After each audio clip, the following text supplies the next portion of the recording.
Hello, just a quick video of our 27RKSS Wildwood. This is our first time camping with it. First time camping with a camper actually, so just a quick rundown of things in the camper and a couple improvements we've made and some things that we added to the camper to make it more enjoyable. So we did change the lights to LED lights. They run much cooler. Before I changed the lights, all the lights, if they were all on in the entire camper, drew about 34 amps. Now with all the lights on, it draws about 3 amps. So it's quite a savings on the battery there if you're not hooked up to shore power.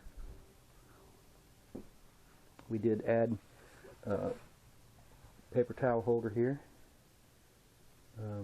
Right now we're running off of 110 at the campground. My wife added these little bars inside the refrigerator here to keep the goods from moving around while we travel. Once we get to our campsite, we usually take those out.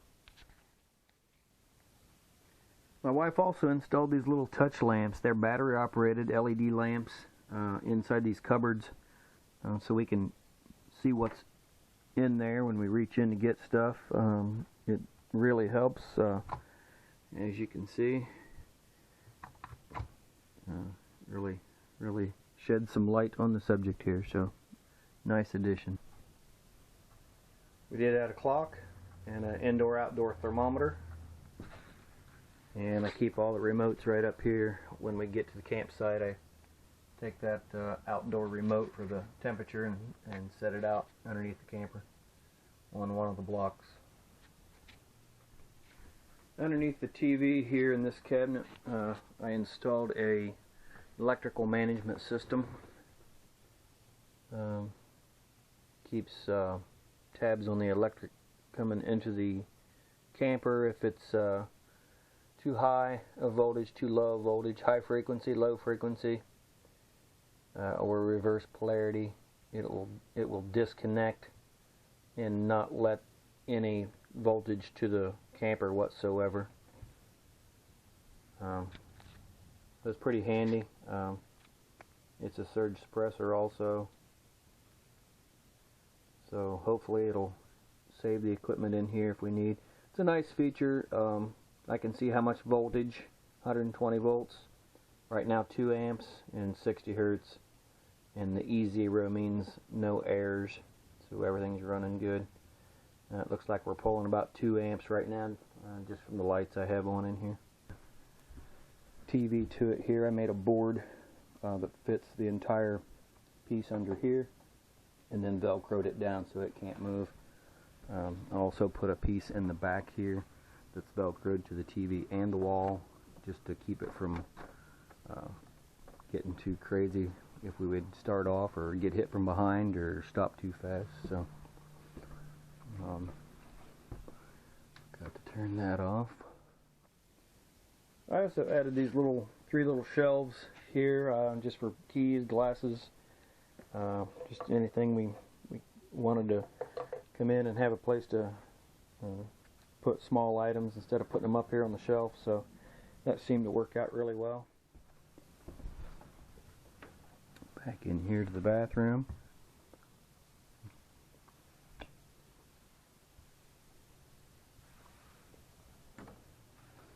Nothing too crazy. Bedroom.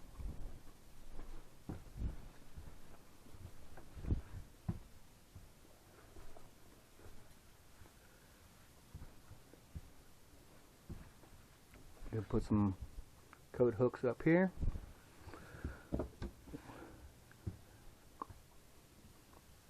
Okay, we'll go outside now. Umbrella hooks down here by the chair. I ended up putting some different straps on the chairs, some that actually snap out here in front. The ones that came with the trailer snapped down at the floor. They were so hard to get to, so I put these new ones on it that snap up front here, and it makes it a lot more handy.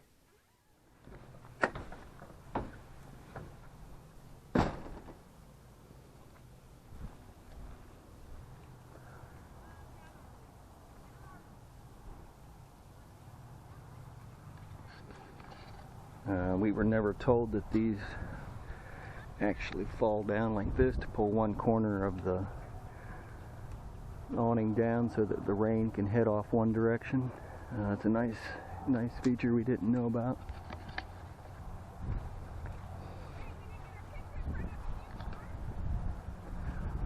Did make these blocks for the stabilizers so they just don't have to travel as far. If you can see the other side there, I've got the wedge levelers that you can drive up on. And we did add these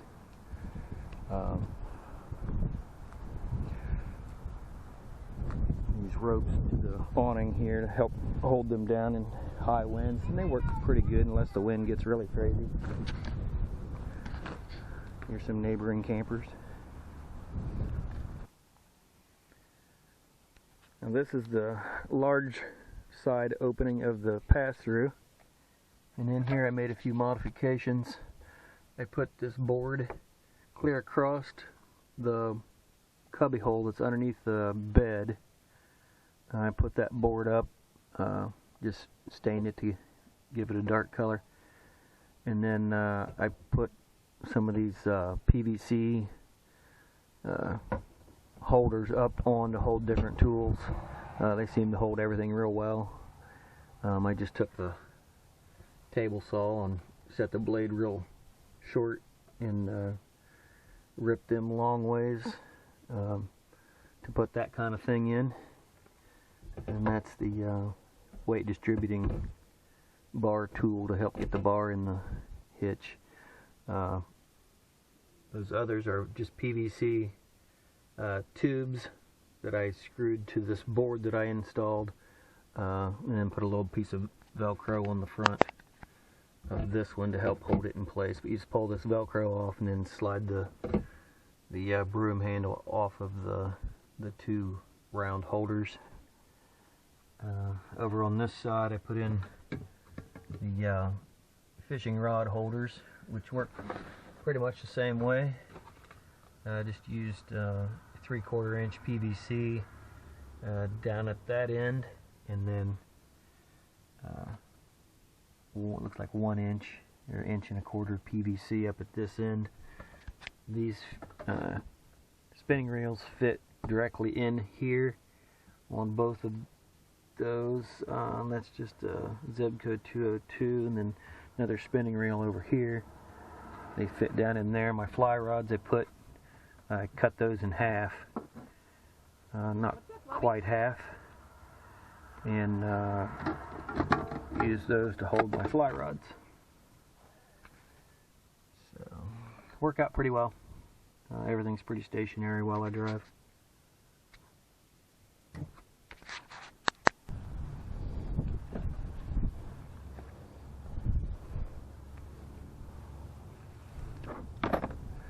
Look from the other side. We are hooked up to full hookup here, which is nice. We do have the 90-degree angle water spigot, and then a pressure reducer right here, so it's always 40 going into the camper, and then a water filter. It's always filtered water into the camper. We're connected up with our 30 amp plug, and we're using the antenna that came with the camper, and it seems to pull in stations pretty good. I did put a Y adapter on the water spigot here at the campground, so I can just put a hose out and spray things off, or spray boots off or whatever as they get dirty and need sprayed off.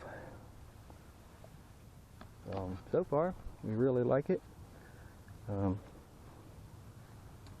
wait to try it again, I guess. A couple more things to mention. I don't know if you can tell, but underneath here I put a screen in to keep bugs from going in there and making nests. Did the same on these end posts here. I actually drilled some more holes in and put that screen in there behind it. Also added this plug to the bottom of the vent for the microwave or over the range vent there that you can turn on. I came out one day and that flap that moves inside of there was laying on the ground. It had just broken out, don't know why. So I made this plug out of wood to fit up in there and drilled, looks like 9 3/4-inch holes, and then screwed it to the edge. I checked the airflow. It seems to be plenty of airflow, so seems like that's going to work out pretty good. I also added a mesh screen to the block where the holes are.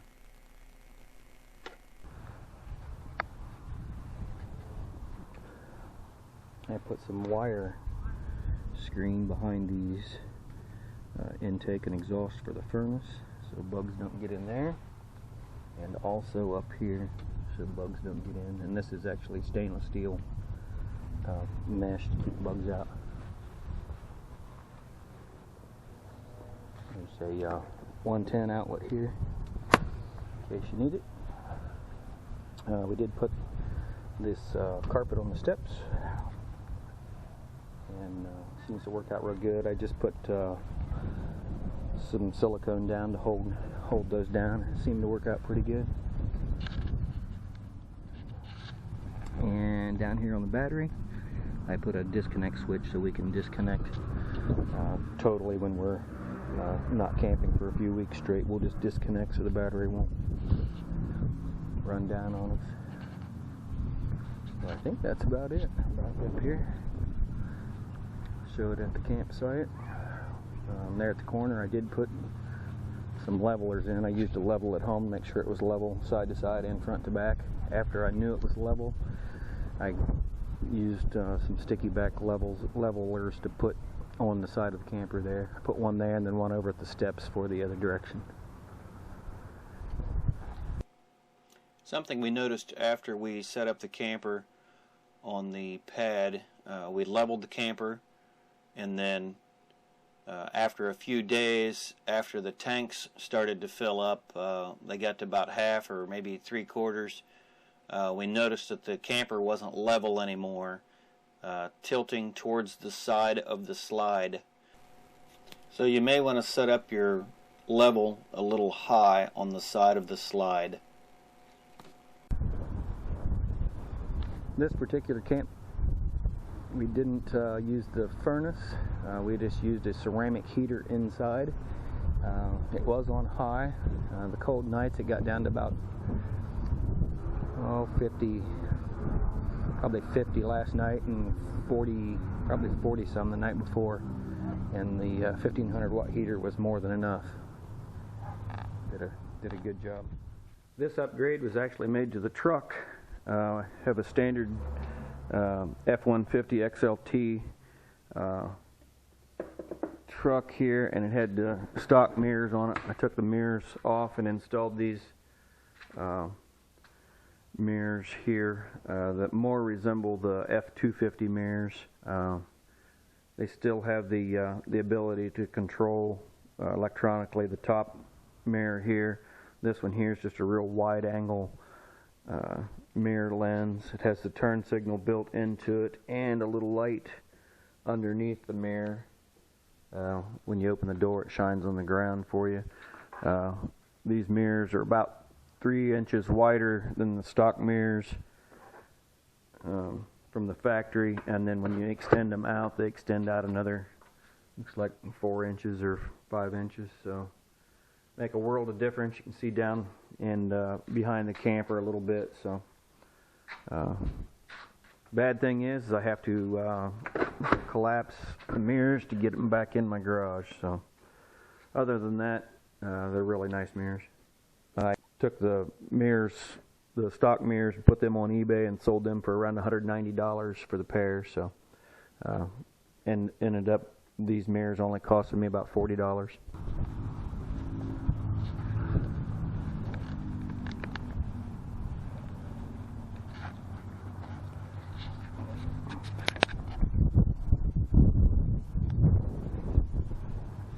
bring a ladder with us so we can make sure the slide in is clean. Also bring a broom with us so we can sweep off the slide in before we retract it. I did add this Graber bike rack. It's a 3-bike rack to the bumper. I know it says not to add anything,